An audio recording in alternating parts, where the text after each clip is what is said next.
ટેકનોલોજીમાં ઉપયોગની સાથે મોબાઈલનો આ ઉપયોગ પણ વધ્યો છે અને હાલમાં ઓનલાઈન વ્યવહારોમાં થવા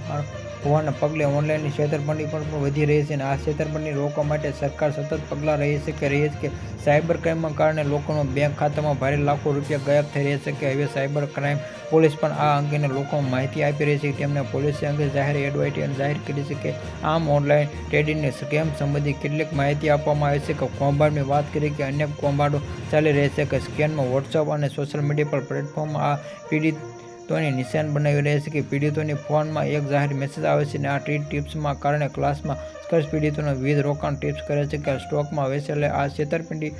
છે અને આ ટિપ્સમાં આપેલા કરેલા આ ફોનમાં ઇન્સ્ટોલ કરે છે અને પીડિતોને વિશ્વાસ મેળવે પછી કે તેમની એપ્લિકેશનમાં ઇન્સ્ટોલ કરવા માટે કહે છે કે પરંતુ આવી કોઈ એપ નથી ને બ્લેકથી મદદ લોકોના મોબાઈલને હેક કરી. સૌથી મોટી વાત છે કે લોકોને પણ ખબર નથી કે આ કૌભાંડ ઘણી માહિતી મેળવવામાં આવી રહી છે કે અંગેની માહિતી આપતા પોલીસે જણાવ્યું કે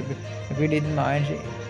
સીઓમાં કોઈ ભૂમિ નામની આ ઇન્સ્ટોલ કરવામાં આવેલી એપ્લિકેશનમાં સ્વીકૃતિ નોંધાયેલા આ 50 લાખ કમાશનો નફો મળે છે અને પોલીસમાં વધુમાં રજીસ્ટર કર્યું કે આ કરવાનું કારણે ડિવાઇઝન કરવામાં આવેલી આ એપનો આ રીતે જ નકલી નફો ડિજિટલ વોલેટ દર્શાવવામાં આવી રહ્યો છે કે બાકીના પૈસા કે ખાતામાં જમા થાય છે કે જ્યારે પીડિતોનો નફો ઉપાડવાનો પ્રયાસ કરે છે કે તેમાં કહેવામાં આવેલા 50 લાખ સુધીના પહોંચે કે શક્યતા બનશે શંકાના કિસ્સામાં કંપની પોલીસનો દાવો કરે છે. Subscribe my channel.